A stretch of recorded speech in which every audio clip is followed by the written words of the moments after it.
كل سنة، وكل سنة يجي سلطان البهرة يلتقط صورة مع قائد الانقلاب العسكري داخل مسجد الحسين وداخل مسجد السيدة زينب. لسه كان من أسبوع أو أسبوعين الزيارة الأخيرة دي، ويدفع ال10 مليون دولار وربما زادت.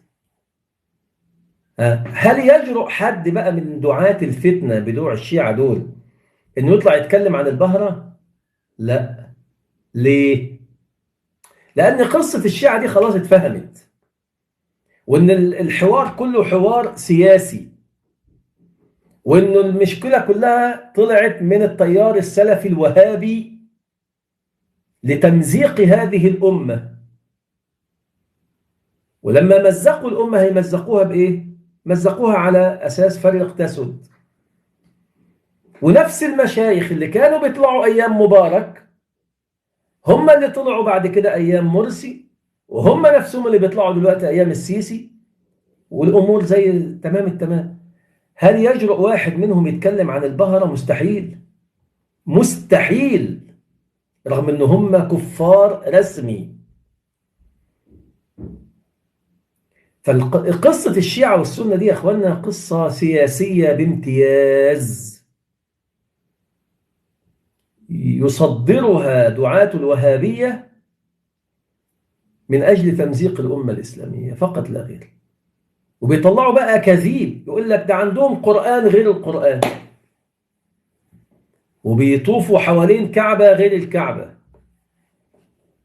وبيعبدوا إله غير الإله، وبيصلوا إلى قبلة غير القبلة. وأدينا أهو جبت لكم نماذج. الشيخ غريب رضا واحد من علمائهم، وبنستضيفه كل أسبوع، ولسه لقائنا كان معاه أمس. ارجعوا شاهدوا اللقاء ده وشوفوا. لما سألناه عن كل هذه التفاصيل قال والله لا يوجد عندنا قرآن إلا القرآن الذي تقرؤونه أنتم، نفس القرآن بنفس الآيات، لا زيادة ولا نقصان. تخيلوا. احنا لما نوضح بقى الحقائق دي، هو مش ربنا سبحانه وتعالى علمنا إن جاءكم فاسق بنبأ فتبينوا؟ في أكاذيب دلوقتي بتتقال وإحنا عايزين نتبين، فبنجيب أصحاب الشأن ونسألهم. فصاحب الشأن يقول لك لا، أنا بصلي لنفس القبلة اللي أنت بتصلي إليها، أنا أعبد الإله الذي تعبده، أنا أصلي على النبي صلى الله عليه وسلم وآل بيته كما تصلي أنت عليه،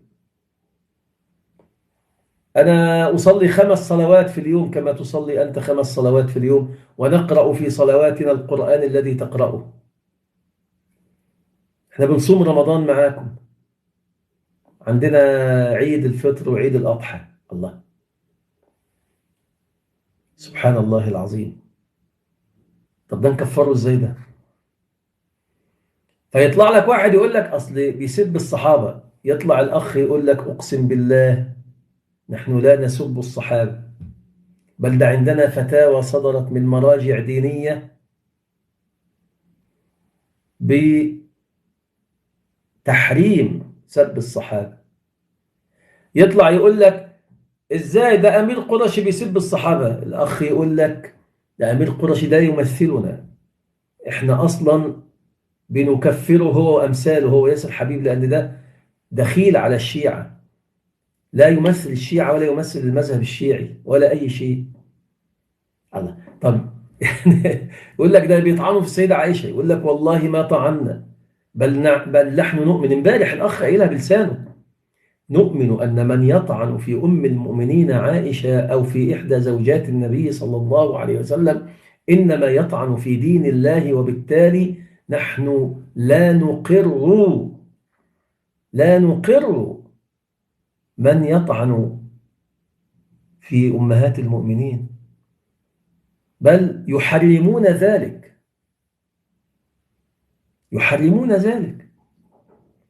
طب بالله عليكم بقى، ده نكفره ازاي؟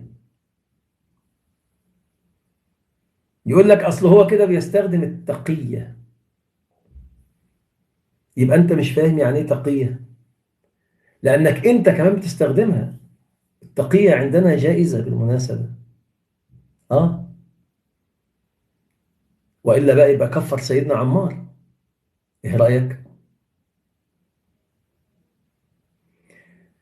فمن أين بقى جاءوا بهذه الأكاذيب؟ إذا كان أصحاب الشأن نفسهم وبيجيب لك المراجع. أنا يا سيدي مش طالب منك تحب الشيعة، بس أنا ببين لك الحقيقة. مش عايزك تحبها، بس اعرف الحقيقة. ولو سمحت تمسك بسنيتك وتمسك بعقيدتك، لكن لا تظلم الآخر ولا تسيء إليه ولا تكفره عن جهل، لمجرد إن في شيخ بيفرض عليك إنك تعمل كده. هو إيه الكلام الفارغ ده؟